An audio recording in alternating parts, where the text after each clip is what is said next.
Va ora in onda Pop Economia. Soldi, soldi, soldi, quanti soldi, lodati siano i soldi, i bene amati soldi perché chi ha tanti soldi vive come un pascià e a piedi caldi se ne sta. Viva i soldi!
Buongiorno Alessandra, è di nuovo Pop Economia Rumore. Ricordo subito il numero per gli SMS e WhatsApp 340 670 9659. A te la linea Alessandra. Grazie Natalia dalla regia ed è martedì 4 maggio. Qui con voi sono io, lo ha annunciato già Natalia, sempre Alessandra Mori, questa è Pop Economia Rumore, Radio Libertà. E apriamo oggi con Dreams, il sogno dei Cranberries. La mia vita cambia ogni giorno, in ogni modo possibile e nonostante i miei sogni non è mai piatta, così le parole, la traduzione del pezzo. In un martedì di dura realtà.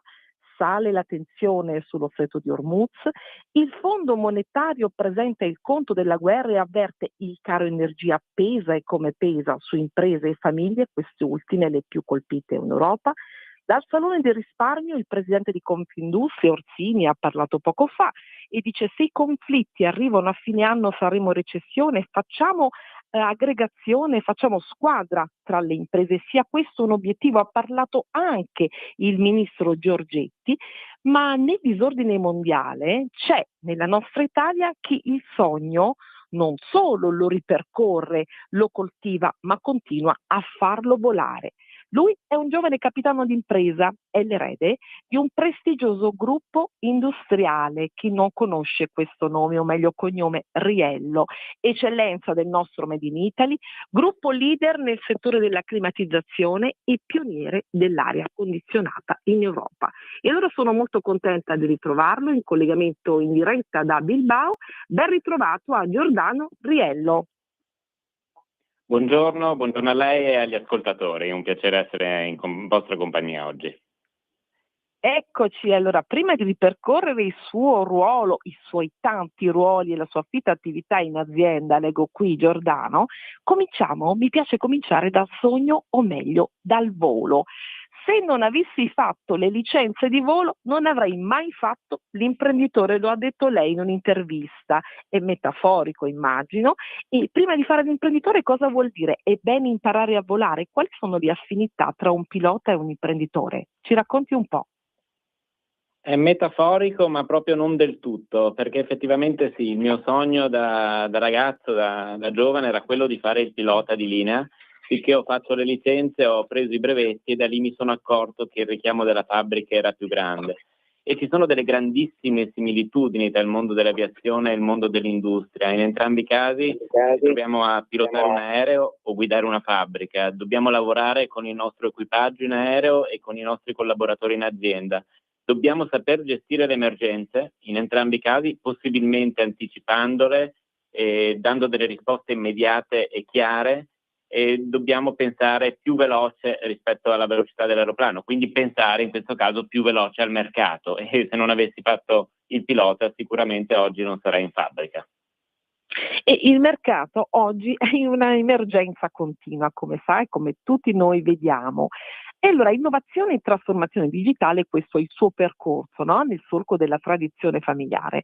Lei è presidente di Enplus, azienda da lei fondata, l'abbiamo detto qui un tempo fa anche su Radio Libertà, dove è stato mio ospite, specializzata in progettazione e produzione, leggo qui, di schede elettroniche, insomma sistemi di monitoraggio infrastrutturale e controllo, diciamolo più semplicemente, di ponti e viadotti, quindi quanto mai attuale. Ha monitorato oltre 950 infrastrutture e all'interno della holding industriale della sua famiglia ricopre ruoli molto attivi nella governance, nello sviluppo commerciale del gruppo, è presidente di Airmac Nord America, e ora veniamo all'America e quanto c'è da dire sull'America, e anche delegato per Confindustria Veneto Est per innovazione e ricerca. Credo di aver letto, di aver compendiato un po' tutto, lei poi mi dirà meglio. E allora sono mesi, sono giorni in cui il mercato è in continua emergenza e il nemico di tutti noi consumatori, delle imprese, degli imprenditori, noi qui ne sentiamo moltissimi, lei mi confermerà, è l'incertezza. 3 indizi fanno una prova, l'ho detto in anticipo, oggi dal Salone del Risparmio di Milano ha parlato Eneso Giorgetti, ha parlato il presidente di Confindustria, tutti allarmati. C'è il Fondo Monetario Internazionale che tira la linea, tira il conto e ce lo presenta il conto della guerra. Ecco, lei è anche delegato per Confindustria, come vede le imprese? Una situazione variabilissima per la questione industriale, per la questione energetica e per tutte queste variabili impazzite. Come le vede le imprese? E poi passiamo alla sua impresa. In questo particolare momento storico, dove la geopolitica è il fattore scatenante di tutte queste complessità, per le imprese non è facile.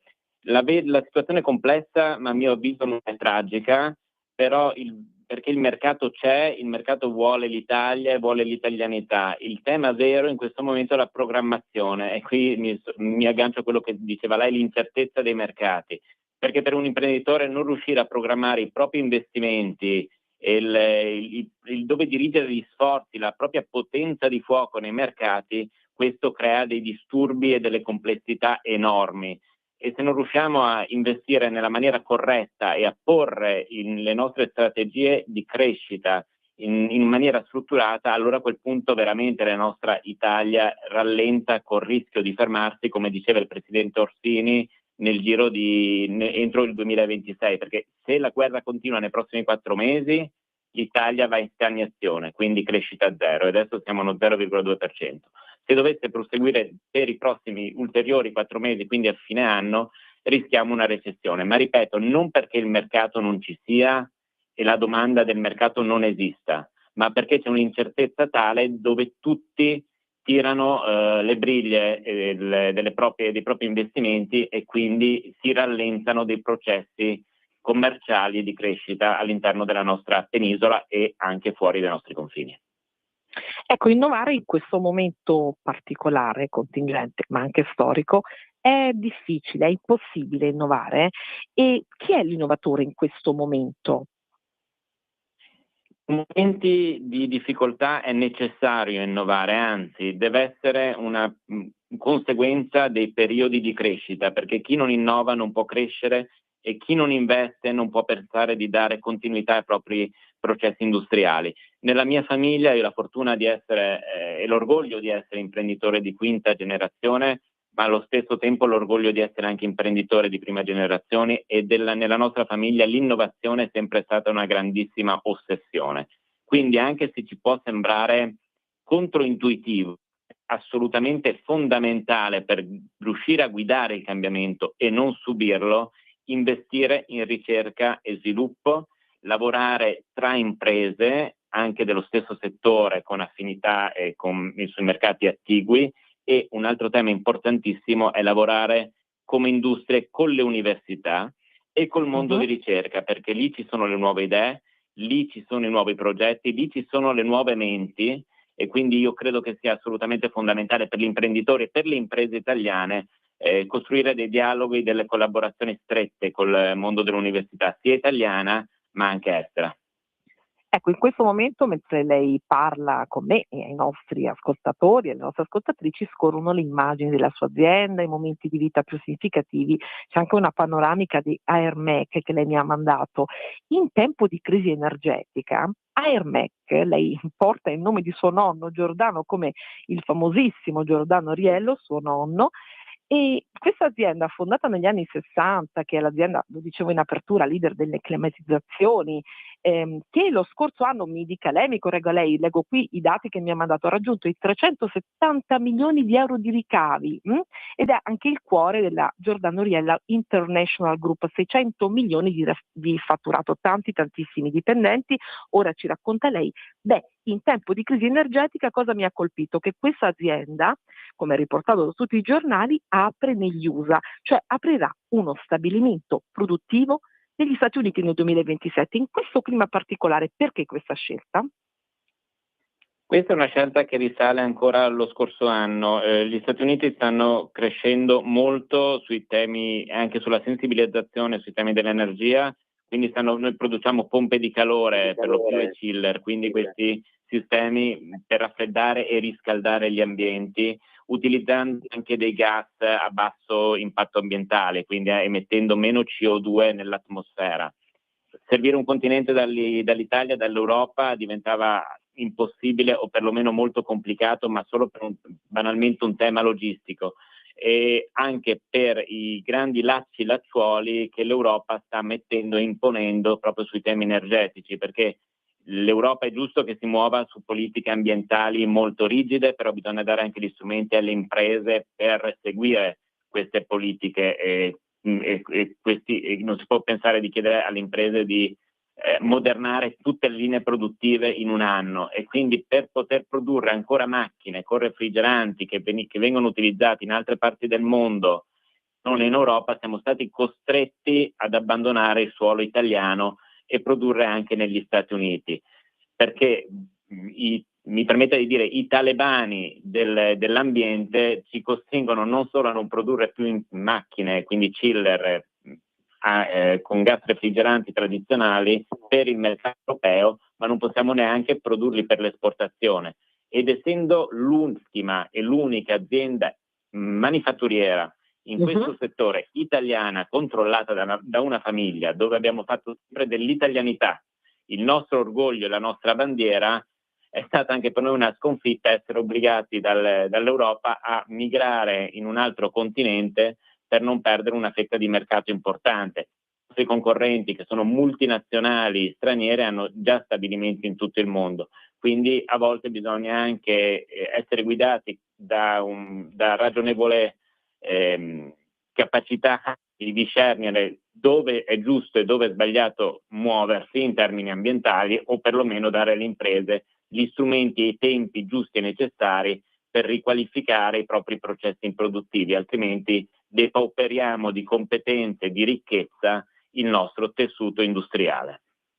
Ecco, in un momento in cui la produzione industriale, qui lo diciamo sempre, quasi ogni martedì, è molto indietro, quasi al palo, riprendo quello che lei dice, aggiungendo quello che leggevo di suo papà Alessandro, rilasciava un'intervista proprio l'anno scorso, diceva così: il Green Deal impone ai costruttori di condizionatori di passare tra 2027 e 2030 i gas refrigeranti naturali, cioè impedendo di costruire macchine con refrigeranti delle generazioni precedenti, e quindi è proprio quello che dice proprio ora lei, no? Quindi questo divieto, questa imposizione implica che non c'è possibilità per un'azienda come la vostra poi di crescere, no? Ecco, questo per far sì che i nostri ascoltatrici e ascoltatori comprendano ancora meglio.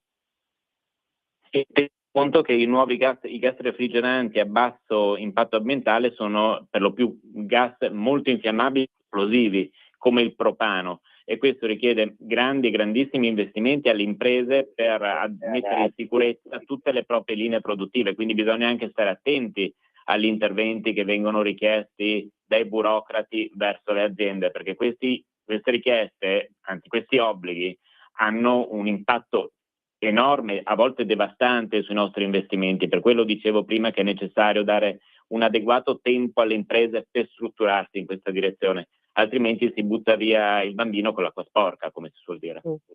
E voi, diciamo, al contrario di altre aziende, di altri importanti gruppi, non andate, quindi mi pare di capire, negli USA per spostare la produzione, ma per incrementarla, no? Cioè questo stabilimento dovrà aggiungere, far crescere i numeri anche dei lavoratori, è così, Giordano?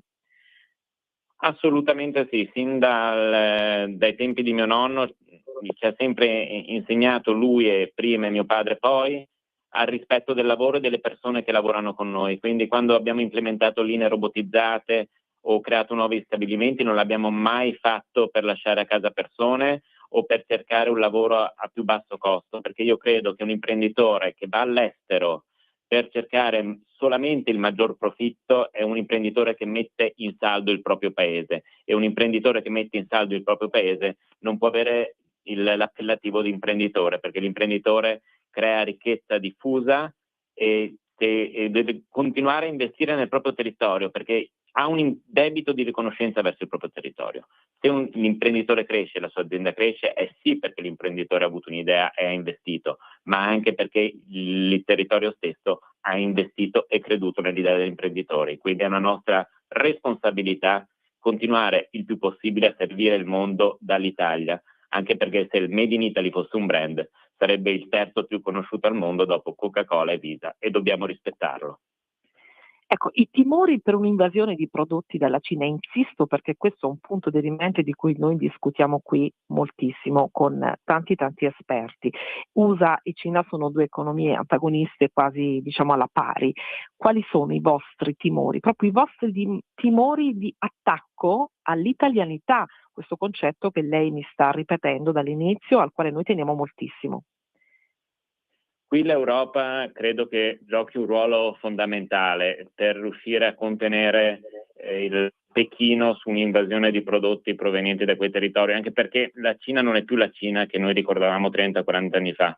Ormai i livelli qualitativi dei prodotti cinesi sono molto alti, non credo paragonabili o eguagliabili a quelli nostri, a quelli italiani, però si avvicinano molto. Quindi è necessario fare delle operazioni di tutela e non svendere il proprio know-how, come è stato fatto col mondo dell'automotive. Adesso, se 5 anni, negli ultimi 5 anni, quante auto cinesi vediamo rispetto alle auto tradizionali europee? Ecco, noi in questi anni abbiamo regalato le nostre competenze al mondo asiatico e ci stanno invadendo con i loro prodotti, che sono anche fatti bene. Quindi l'Europa in questo momento deve seriamente prendere in considerazione il fatto di limitare o rallentare le importazioni dei prodotti asiatici e cercare di favorire con delle politiche europee a difesa delle nostre industrie i prodotti made in Europe. Bisogna farlo con i prodotti che arrivano dalla Cina, ma anche proteggerci dai costi energetici che stanno diventando veramente insostenibili.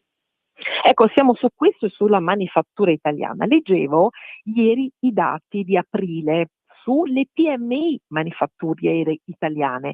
Per le PMI è buona cosa, cioè sono al massimo da 4 anni, strano ma vero. Come trova lei questo dato che però è in controtendenza con la grande manifattura, perché il rapporto industria dello scorso anno, e prendiamo per buoni questi dati, 2025, ci racconta che un'altra storia, che la manifattura italiana sconta la debole crescita della produttività, e qui il discorso diventa più ampio con quello proprio che facevamo all'inizio della produzione industriale, che è ferma, irremovibilmente ferma. Come vede questa apparente, o non so se frontalmente non apparente distonia, insomma?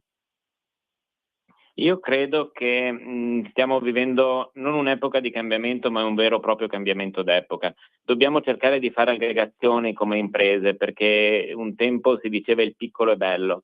Oggi io credo che non sia più così, e se noi rimaniamo piccoli dimensionalmente e come capacità produttivi siamo inesorabilmente destinati al declino.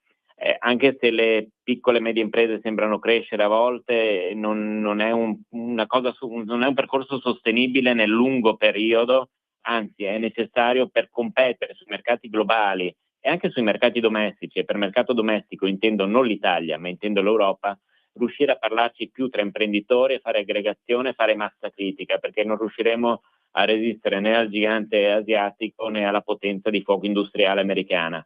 l'Europa rischia di rimanere schiacciata, l'Italia rischia di rimanere schiacciata se non fa aggregazione tra imprese. In questo momento, lo anticipava lei poc'anzi, sono in Spagna e i gruppi industriali spagnoli sono molto più grandi di quelli italiani, che se ne possa pensare o che se ne dica. Dobbiamo prendere esempio dai nostri paesi limitrofi, parlarci tra imprenditori italiani e imprenditori europei e cercare di competere sui mercati internazionali, fuori dai nostri confini europei. Ma perché gli imprenditori italiani non si parlano? Mi spieghi un po', qual è il problema di comunicazione degli imprenditori italiani? Io credo che siamo spesso molto orgogliosi delle nostre capacità di fare impresa, siamo poco propensi spesso alla delega e cerchiamo di accentrare tutto nelle nostre mani, quando invece dobbiamo cambiare completamente il paradigma, favorire la delega, fidarci forse di più dei nostri collaboratori e soprattutto scegliere collaboratori che siano molto più capaci di noi, perché se io devo assumere una persona alla quale devo dire io tutti i giorni cosa fare, a questo punto lo faccio io e non devo pagare nessuno per fare ciò che sarei in grado di fare in autonomia. È molto chiaro. E a proposito di burocrati e di Europa, e poi chiudiamo questo capitolo, l'energia, in tempi di shock energetico, molti dicono lockdown energetico, una parola che poi vorrei che lei commentasse perché ci fa paura a noi tutti. L'Europa rilancia, ieri lo ha rilanciato, sulle rinnovabili ma anche sul nucleare, udite udite, per affrontare la crisi.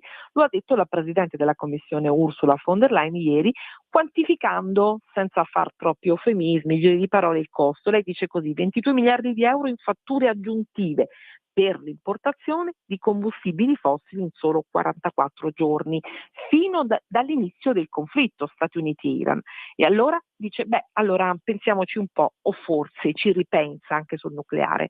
Ma è una posizione di facciata? Lo chiederemo a un giornalista economico molto importante che segue lei, Nino Sunseri, del quale già immagino la risposta, chiacchiere, risposte di facciata, o lei pensa che davvero l'Europa adesso stia facendo mea culpa e voglia affrontare questo problema anche con il nucleare? Bene che finalmente lo si dica, ma lo diciamo con decenni di ritardo. Abbiamo perso anni su discussioni ideologiche e se guardiamo Stati Uniti, Cina, Russia, India, che sono costruite potenze industriali, energetiche e tecnologiche, noi abbiamo trasformato l'energia in un tabù, invece di considerarla ciò che effettivamente è, che è la prima infrastruttura della libertà economica. E qui io credo che bisogna essere netti, che senza energia non c'è industria, senza industria non c'è lavoro e senza lavoro non c'è coesione sociale. E senza autonomia energetica non ci può essere una vera libertà politica. Lei ha citato giustamente le parole della von der Leyen e io vorrei anche ricordare il rapporto di Draghi, che lo ha detto con una chiarezza brutale. Le imprese europee pagano ancora l'elettricità 3 volte più delle imprese americane e il gas addirittura 4 o 5 volte in più. Ma io mi chiedo a questo punto come possiamo pensare di competere con questi numeri? Come possiamo chiedere alle nostre aziende di innovare, di esportare, di assumere, di investire, se partiamo ogni mattina con uno zaino più pesante dei nostri concorrenti? E sul nucleare abbiamo commesso un errore storico. Abbiamo lasciato che la paura sostituisse la strategia. E il nucleare non è sicuramente la soluzione unica, ma è parte della soluzione. Serve un mix tra energie rinnovabili, accumuli, reti, efficienza, gas nella transizione e nucleare di nuova generazione. E qui la Commissione europea stessa oggi small modular reactors e dice che possono dare energia pulita, affidabile, domestica e utile anche per i data center. Qui bisogna anche essere netti nel dire che l'energia nucleare non deve essere confusa con l'ordigno atomico, sono 2 cose completamente diverse. E lei diceva prima con una battuta lo zaino pesante. Immaginiamo quanto sia pesante lo zaino per le piccole e medie imprese che sono sempre più tagliate fuori dai grandi circuiti e sempre meno competitive, non trova? E qui ritorniamo un po' al discorso che facevamo prima, che è necessaria un'aggregazione e la prima riflessione deve venire all'interno delle nostre fabbriche, dei nostri uffici, tra noi imprenditori, Per riuscire a competere bisogna necessariamente investire, e per avere una potenza di fuoco economica tale per cui ci permetta di essere competitivi nei mercati e di creare innovazione, è necessario oggigiorno investire una quantità di denaro veramente maggiore rispetto agli anni scorsi e agli anni passati, e passare da un cambiamento di mentalità dove prima era il prodotto ma adesso è il servizio, ovvero, mi spiego meglio, i nostri oggetti, il Made in Italy, deve diventare uno strumento utile per poi legare il cliente al servizio, perché la vera sfida oggi è riuscire a lavorare sui dati e sulle informazioni che un nostro prodotto può generare nel cliente finale. Quindi utilizzare il prodotto come una commodity e legarci il cliente con i servizi che quel prodotto possono generare per migliorare la sua qualità di vita attraverso l'utilizzo dei nostri beni. Prodotti e servizi, molto interessante e molto chiaro. Abbiamo un minuto, Giordano. Me la vuole raccontare in un minuto la sua giornata tipo?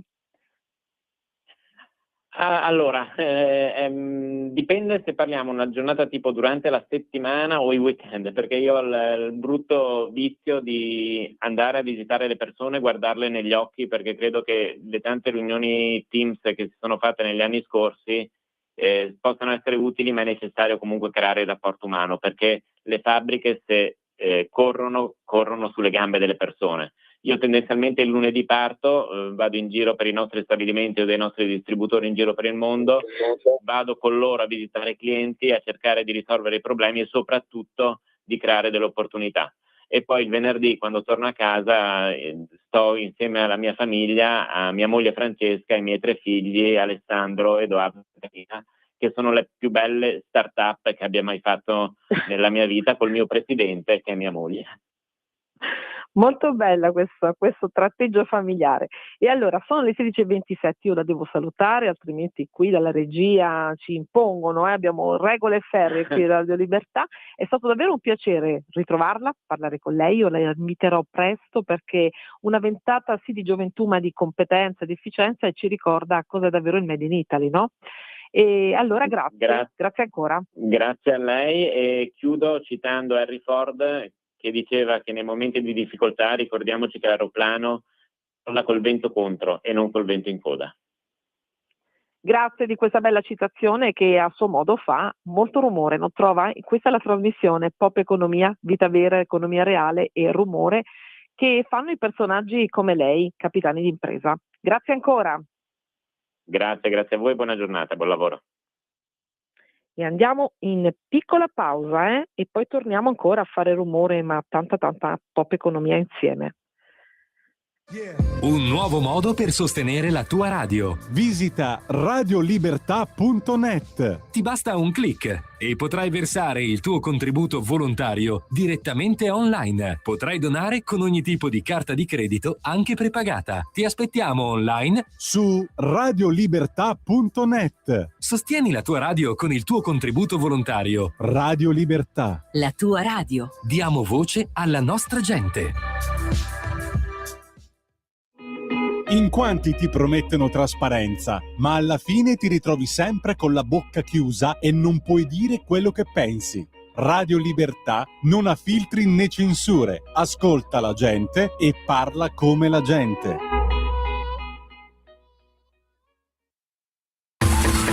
Ehi tu, non trovi più il segnale di Radio Libertà sulla tua radio DAB? Non disperarti, risintonizza. Sì, ma come? È facile, tasto menu, poi scegli il tasto corrispondente alla ricerca automatica dei canali, attendi qualche minuto e tutte le stazioni DAB della tua zona saranno disponibili. Va ora in onda Rumore.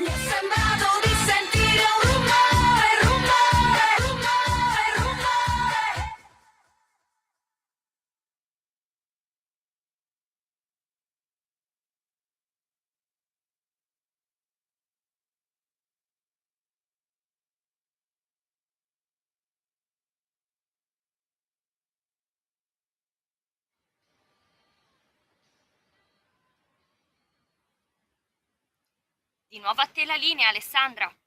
Grazie Natalia, ed è il momento della verità, 16:30, oggi siamo puntualissimi, vero Natalia? Abbiamo rispettato tutti i termini, tutta la tabella di marcia, e quando dico verità e il panorama della verità lo tracciamo sempre, come facciamo da un po' di tempo, con un grande giornalista economico, un mio caro collega, caro amico, direi maestro più che collega, è Nino Sunseri, che è in linea, vero Nino, ci sei? Sì, buonasera, saluti a tutti, tu sei sempre troppo carina, quindi non mi Ma merito tu sei maestro, così tanta come anche attenzione. direbbe Buddy Fox, che oggi avevo anche chiamato per metterlo insieme, tutti noi, ma lui è al Salone del Risparmio a Milano. Tu andrai, Nino, a vedere il Salone del Risparmio, raccontaci un po' qualcosa e poi ti dico Sì, cosa ci ha sì, detto Giordano Riello poco fa. penso di andare domani, ma credo che sia più interessante sapere che cosa ti ha detto Riello poco Cosa fa. ci ha detto? Allora, forse tu non eri, diciamo, connesso, mi è dispiaciuto non No, metterti in linea purtroppo insieme, no. ma troppe linee e poi qui cadiamo tutti. Beh, insomma, ha detto molte cose interessanti. Giovane capitano di impresa, ha ripercorso brevemente la sua storia, ha parlato di connessione tra prodotti e servizi, ha spiegato come i prodotti possono davvero offrire servizi, e poi ha menato duro sull'Europa, Nino, dicendo che l'Europa ci desertifica, nel senso che il manifatturiero è messo molto male, e se l'Europa ci mette questi divieti, queste regole, per esempio sui condizionatori, no?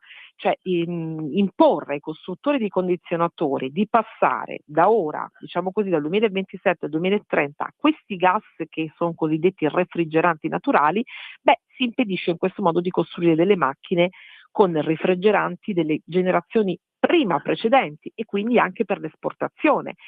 Questi divieti, queste regole hanno fatto sì che l'Ariello aprisse e aprirà, mi ha detto, nel 2027 negli USA, non però, attenzione, per delocalizzare, ma per incrementare, perché le regole che offre l'Europa sono troppo stringenti, allora bisogna fare i conti con la dura realtà, non dimenticarsi della propria storia, anzi fortificarla e andare all'estero per espandersi, per far sì che il Made in Italy sia quello che oggi è, per farci comunque brillare sempre. Ecco, questo mi è piaciuto molto, questo passaggio. Ho trovato un giovane ragazzo molto, molto allenato, molto preoccupato, ma anche molto, molto sul pezzo. Lui ormai fa parte della governance della famiglia, molto giovane, ma molto, ha un suo metodo che ovviamente eredita da questa Riello, che è una grande azienda italiana. Tu sei d'accordo? Cosa pensi? Ma penso che abbia totalmente ragione, cioè ormai gli Stati Uniti veramente sembra che viaggino su un altro pianeta, non fanno più parte dell'economia globale di questa terra, nel senso che loro ormai stanno raggiungendo dei livelli di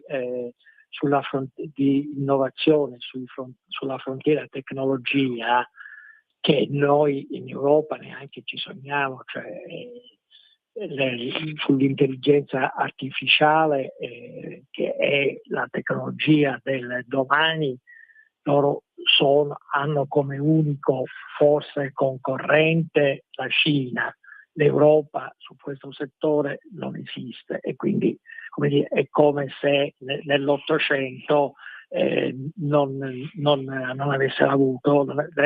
non avesse avuto l'industria dell'auto o l'elettricità, cioè la frontiera del domani, l'Europa è fuori. Così come l'Europa è fuori anche dal punto dell'egemonia americana, si vede anche dal punto di vista culturale, cioè tutte le grandi piattaforme da Netflix, Prime, sono tutte Sky in buona misura, sono tutte Discovery, sono tutte americane. Quindi cosa voglio dire? Che l'America sta imponendo il suo linguaggio, gli Stati Uniti stanno imponendo il loro linguaggio e stanno imponendo anche la loro cultura. E l'Europa sta lì a guardare, cioè, non ha niente da opporre a Amazon, Apple, Google, per la Apple per la parte di tecnologia, appunto Netflix, Discovery, Prime, sono tutte americane. L'Europa, a fronte di tutto questo, non presenta niente. Continuiamo a baloccarci con le nostre antiche certezze e stop così. Stop, cioè le borse stanno salendo. Siamo fermi. Allora Nino, Sì, stiamo parlando dell'Ariello, come tu sai, l'Ariello International Group, ecco, lo ridico perché questi sono dati significativi e perché credo che i grandi imprenditori che spesso io chiamo qui in trasmissione non siano poi slegati dalla nostra realtà quotidiana, quella di tutti noi, no? Quella pop, quella popolare, quella vera, cioè non dobbiamo, non so se tu la pensi come me e se condividi questo mio pensiero, vederli come così ricconi, che sono i magnati, i manager, gli industriali che sono in un'altra dimensione, in un altro mondo, ma che la loro azione quotidiana a livello economico si ripercuote su quella popolare, no?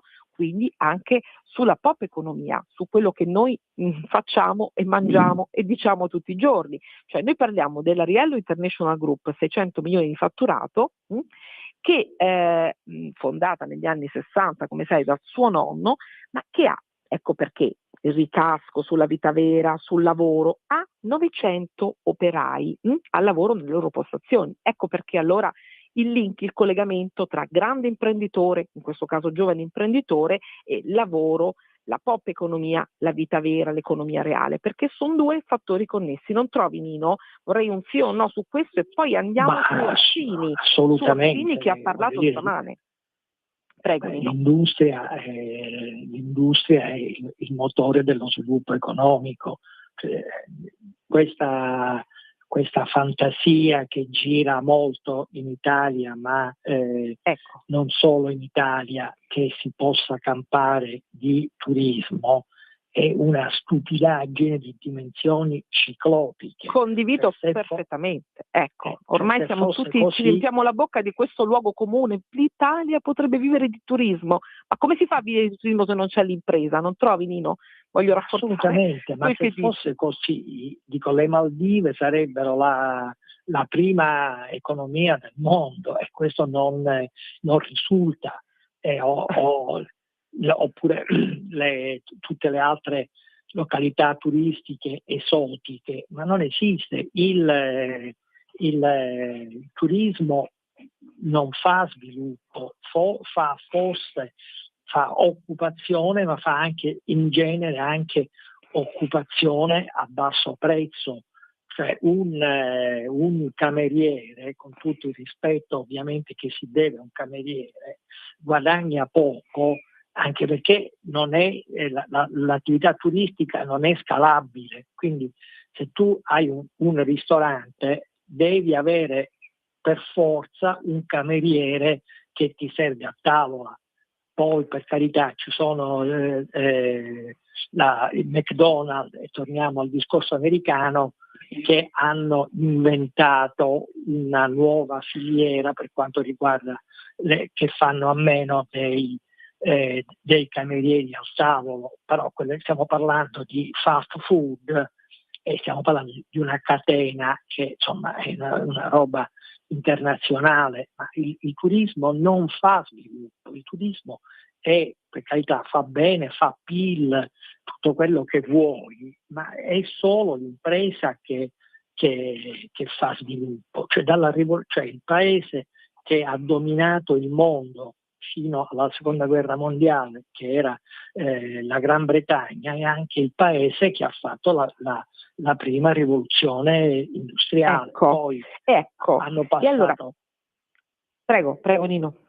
No, poi hanno passato lo scettro agli Stati Uniti che si comportano con logica imperiale, cioè loro stanno imponendo a tutto il resto del mondo, soprattutto alla parte occidentale del resto del mondo, i loro canoni e i loro parametri, come era successo alcune migliaia di anni fa all'impero romano nei confronti della Grecia. Poi è vero c'erano state commistioni tra la cultura greca e la cultura romana, ma comunque la potenza imperiale romana non era messa in discussione. Oggi è la stessa cosa, cioè è la stessa cosa.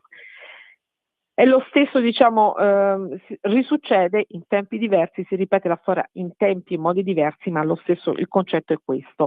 E allora abbiamo 5 minuti, Nino, tu insegni a spendere, no? Ci aiuti a spendere e lavoriamo sull'aggregazione di imprese, sia questo un obiettivo di tutti, lo ha detto Orsini, presidente di Confindustria, una battuta, una dichiarazione che ho rilanciato anche a Giordano Riello, lui l'ha commentata, ha detto sì perché il problema è proprio tutto italiano, cioè gli imprenditori non fanno squadra, non si aggregano, questo è un problema nostro, ha detto, siamo tutti slegati, ognuno va per conto suo. Allora in questo momento di emergenza dove Orsini dice se qui si arriva a fine anno con la guerra ci sarà recessione e non credo sia un allarmismo Tocurnino, questo tu me lo puoi confermare, facciamo squadra. Oggi dal Salone del Risparmio ha parlato anche Giorgetti, ha detto tuteleremo le famiglie, l'FMI, il Fondo Monetario oggi ci va duro e dice le famiglie sono quelle più colpite, quelle italiane, sono quelle più colpite in Europa, le imprese sono colpite, ha tirato la linea, ha portato il conto e questi sono i dati di oggi. Che dire su questo? Ma dico semplicemente che purtroppo lo slogan inventato da De Rita sul piccolo è bello è stata una dei disastri culturali di questo paese. Lo sviluppo lo fanno soltanto le imprese e soltanto le grandi imprese che hanno... E devo dirti che è la stessa cosa che ci ha detto Riello, tu non ascoltavi, ma dobbiamo andare al di fuori del piccolo e bello, perché il piccolo non è competitivo, la stessa cosa sulla quale noi battiamo e che ha detto lui, ecco, a rafforzo di quello che tu ora stai dicendo. Prego. No, io non l'ho sentito, ma Riello dice una cosa che dovrebbe essere scolpita nel palazzo di Confindustria. Piccolo non è bello, perché l'azienda piccola intanto non può alzare la produttività perché non può investire sull'innovazione, quindi l'impresa con 15 dipendenti non ha la forza economica, non ha la forza finanziaria di fare innovazione, quindi inevitabilmente la produttività resta bassa e quindi per cui il problema dei bassi salari che sembra scendere da Marte, il problema dei bassi salari è frutto principalmente del piccolo e bello, per cui cioè far crescere di dimensioni le imprese è complicato. Io imprenditore cerco di tenere la mia impresa entro certe dimensioni perché così la controllo.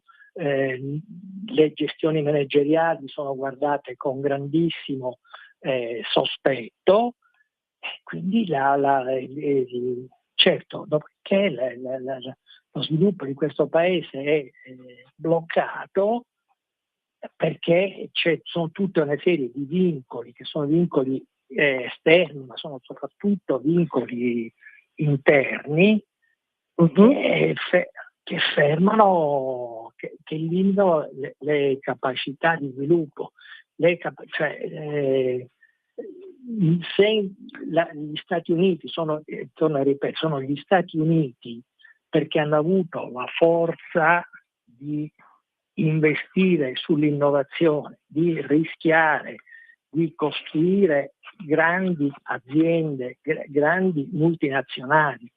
Questa roba qui in Italia non è pensabile, ma purtroppo è poco pensabile anche in Europa. Cioè devo dire che spesso e volentieri cioè l'Europa nel suo complesso mi sembra come la nobiltà io sono siciliano, la differenza tra i nobili siciliani e i nobili del nord era che i nobili siciliani campavano esclusivamente di rendita. E quelli del nord invece? Ha tentato, insomma, comunque, come dire, la Fiat nasce anche con l'Inter, poi Agnelli prende, comunque sono grandi famiglie nobili torinesi che cominciano a finanziare la nascita della Fiat. Poi Gianni, il vecchio senatore, l'avvocato Agnelli, il nonno dell'avvocato, quindi prende il controllo della Fiat. Stiamo parlando dell'inizio del Novecento, e fa la Fiat, ma se non c'è accumulazione di capitale non c'è sviluppo, e l'accumulazione di capitale in Sicilia serviva a fare rendita, qui a Milano è servita a finanziare lo sviluppo. Oggi purtroppo mi sembra di essere tornato, ma in tutta Europa, a questa idea che la ricchezza come rendita e non come investimento. Allora, sono le 16:46, il tuo ragionamento è chiarissimo e credo si sia capito benissimo. Il Salone del Risparmio, tu ci darai conto, Nino, martedì prossimo, vuol diventare, leggo qui, una guida anche ai nuovi mercati, a quelli più incerti, perché la sfida oggi è quella proprio di investire e ovviamente imparare sempre di più a consumare e quindi a non sprecare. Però ne parliamo martedì prossimo, se sei d'accordo. Sono le 16:46, io ti ringrazio molto, credo che abbiamo fatto un ragionamento limpido e spero sia arrivato alle ascoltatrici e agli ascoltatori, dal grande gruppo industriale all'economia reale, al tratteggio globale di tutto. Grazie Nino Sunseri, La Verità e Panorama. Grazie a Nino. te e grazie a tutti gli ascoltatori. Un abbraccio. A presto, martedì, a presto. E siamo sul Dreams, cara Natalia, ancora Cranberry, stacchetto musicale, poi parliamo un po' di geopolitica. Che disastro, che disordine. Andiamo.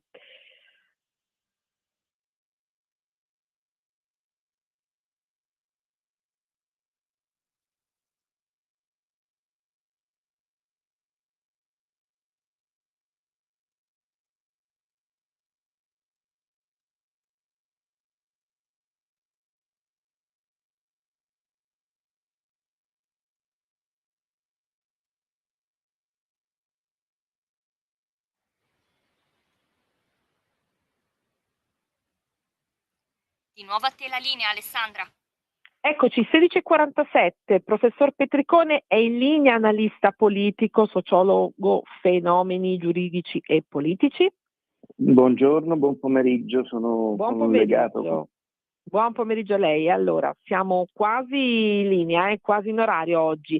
Tante le notizie, professor Petricone, abbiamo cominciato con la grande industria, siamo andati a commentare i dati reali, oggi c'è l'FMI che ci avverte, attenzione, faremo una fine davvero infausta, famiglie e imprese colpitissime, hanno parlato tutti, il ministro Giorgetti, il presidente di Confindustria Orsini, lo ripeto, e ovviamente come tutti i giorni, come tutti i minuti, come tutte le ore parla Donald Trump e torna ad accusare, torna su Papa Leone, no? E dice, questo Papa non rende un buon servizio, ma Papa sta mettendo in pericolo molti cattolici.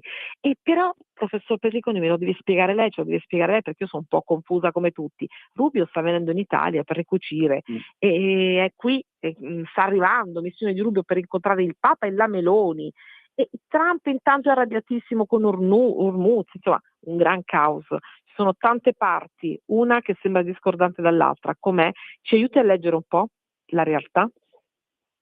La realtà è quella delle elezioni di mezzo termine, che sono ormai all'orizzonte, a novembre, quindi manca veramente poco. I sondaggi sono forse i peggiori nella storia degli Stati Uniti. L'apprezzamento di Trump è il 30% ed è necessario che il candidato in questo momento a cercare di riottenere la maggioranza nei due rami del Congresso acquisisca la fiducia dell'elettorato cattolico, che al momento non ha. Il motivo è quindi quello di mantenere da una parte la fiducia di quell'elettorato che potremmo dire radicale dei MAGA. Quindi questo servirebbe ad attaccare, cioè l'attacco al Papa è utile e funzionale a questo, a mantenere quell'elettorato radicale, lei mi sta dicendo, ci sta dicendo. Non credo che l'elettorato radicale percepisca la posizione di Trump come la percepiamo noi, come un attacco al Papa.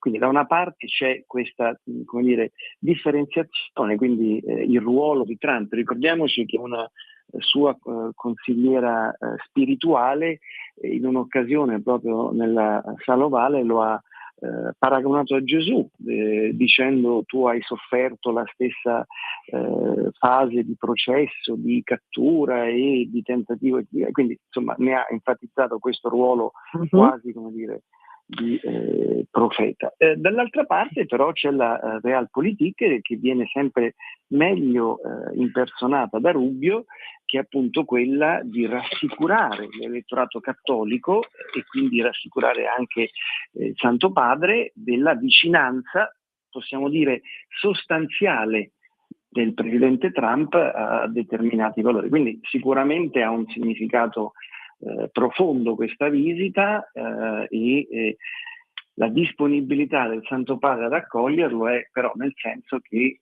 ci deve essere un cambiamento probabilmente nei rapporti come finora ci sono stati. È molta, cioè fronteggiare un attacco, se così, sul doppio binario come ci sta spiegando lei di Donald Trump, non è facile, perché come ci dice la preoccupazione per il voto dei cattolici è forte, cioè la priorità adesso è proprio quella di ricucire, e basterà questa missione, cioè riuscirà veramente a ricucire questo che è uno strappo davvero. Per la prima volta nella storia accade una roba del genere, no? Allora, diciamo che Trump è abituato in questi 2 anni, lasciamo da parte le primarie e quindi i toni elettorali, però abituato a molte prime volte, quindi non dimentichiamo. Ma questa, mi permette, è la prima volta per l'elettorato cattolico, cioè tutti sono scandalizzati da questo attacco al Papa, perché guai, specialmente anche molto in Italia, no? A parte in America, ma guai a toccare il Papa, no? Cioè la figura del Papa comunque sempre rimane sacra. In America non so, certo, tutti siamo allibiti da questo, sono allibiti, cioè qualsiasi tipo di elettorato, anche i fan di Trump in questo momento, insomma non sono molto d'accordo con questa scelta. Guardi, soprattutto in Italia, noi che ovviamente abbiamo un rapporto anche di convivenza con il Santo Padre dal punto di vista geografico, siamo come dire, attenti a queste esternazioni di Trump. Ripeto, non sono così sicuro che tutto l'elettorato di Trump possa considerare queste sue dichiarazioni in maniera analoga a come le consideriamo noi. Sicuramente c'è un'attenzione dell'amministrazione a riprendere dei rapporti che siano dei rapporti concilianti, diciamo dialoganti, ed è il motivo per cui, come abbiamo detto, Rubio è qui a Roma, e mi permetto anche forse di aggiungere lui e non Vance, che tra l'altro ha già incontrato il Santo Padre. Ecco, lui e non Vance, questa è un'osservazione che ritengo importante, no? 2 navi militari USA hanno attraversato Hormuz e sono stati schivati i raid iraniani. Insomma, la partita di questo imbuto fondamentale, la partita di Hormuz non trova pace, e Trump ha bocciato la proposta iraniana e dice: io comunque libererò le navi. Ma l'annuncio poi è scattato oggi con il Project Freedom, no? E Witkoff che ha detto parliamo ancora con Teheran. Ma è davvero così arrabbiato Donald Trump? O anche questa è una parte che lui fa? No, lui sta mantenendo il punto e lo ha trasferito sullo stesso, diciamo, campo sul quale l'Iran lo ha chiamato, nel senso che l'Iran pensava di avere una posizione di privilegio bloccando lo stretto di Hormuz, e Trump ha diciamo ribaltato questa situazione per dimostrare che è lui in questo momento che può decidere chi far passare e chi non far passare. Sta, dalle notizie che abbiamo, sottraendo, diciamo, al pericolo di attacchi questi barchini degli iraniani. I rischi collaterali sono, come abbiamo visto, quello della, tra virgolette, incendio di un mercantile sudcoreano. Trump ne ha approfittato per dire è il momento che anche la Sud Corea venga ad intervenire a Hormuz. Sì.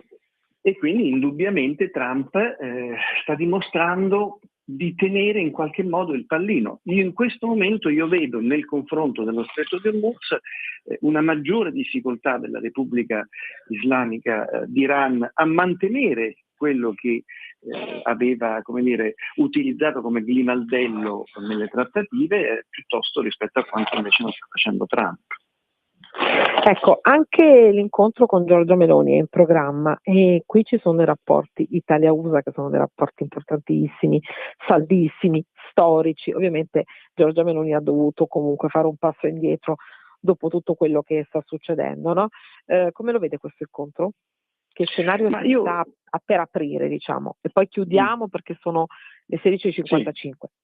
Sì, no, io mi concentrerei soprattutto su questo incontro che c'è stato a Yerevan in Armenia, in cui tutti i rappresentanti della comunità politica europea hanno partecipato, compreso il nostro paese, perché questo è stato un segnale ovviamente molto importante, l'incontro, soprattutto perché ha visto per la prima volta partecipare uno Stato non europeo, cioè il Canada. Incontro importante perché ha rappresentato un'unione forte di tutti i paesi dell'Unione Europea, ma anche gli altri, perché hanno partecipato oltre al Canada anche l'Ucraina, anche l'Azerbaigian, l'Armenia, che sono due paesi tra l'altro che fanno parte della cosiddetta comunità degli stati indipendenti, quella che il paese aggressore della Russia ha cercato, come dire, di sostituire all'Unione delle Repubbliche Socialiste Sovietiche, che peraltro sono rimasti da 20 che erano poco più di 7-8. Però in questo momento rappresenta questo incontro l'unione, quindi la condivisione di tutti i paesi dell'Unione Europea, ripeto, su una posizione di come dire, solidità dell'Unione Europea. E credo che tutti gli incontri che in questo momento ci saranno tra i diversi leader dei Paesi membri con i rappresentanti degli Stati Uniti saranno tutti in questa direzione. Cioè, credo che sia fondamentale questo momento, anche tenendo conto della grave crisi che si porta dietro, come dire, questo confronto in Iran e che non vede una cessazione, soprattutto in altre aree medio orientali. Come sappiamo il Libano continua ad essere aggredito, la striscia di Gaza allo stesso modo, che obiettivamente preoccupano. E allora sono le 16:57, io la ringrazio tanto professor Petricone, e credo che questo fil rouge, vediamo, mettiamoci anche il rouge, questo trama, questo filo che ci unisce a lei, perché stiamo ovviamente vedendo passo passo tutto lo scenario e ne stiamo comprendendo la drammaticità e anche le cause, i problemi, cercando di entrare dentro davvero quello che sta succedendo, i problemi, ci porterà ancora a sentirci a lungo, perché credo che sia molto lungo. Lei condivide il monito di Orsini, presidente di Confindustria, e chiudiamo davvero, ho aperto così, voglio chiudere così, se la guerra dura fino a fine anno sarà recessione? Beh, ci sono degli elementi e dei, come dire, parametri che vanno sicuramente tenuti in considerazione. Personalmente io non credo che la guerra durerà, mi riferisco a quella veloce troppo, una battuta in Iran veloce? Fino a fine anno, finirà prima, spero che finisca subito la guerra di aggressione all'Ucraina allo stesso modo. Grazie professor Petricone e grazie, a presto. 16:58, ringrazio tutte voi e tutti voi e ci vediamo, se vorrete sempre, martedì prossimo. A presto. Avete ascoltato Pop Economia.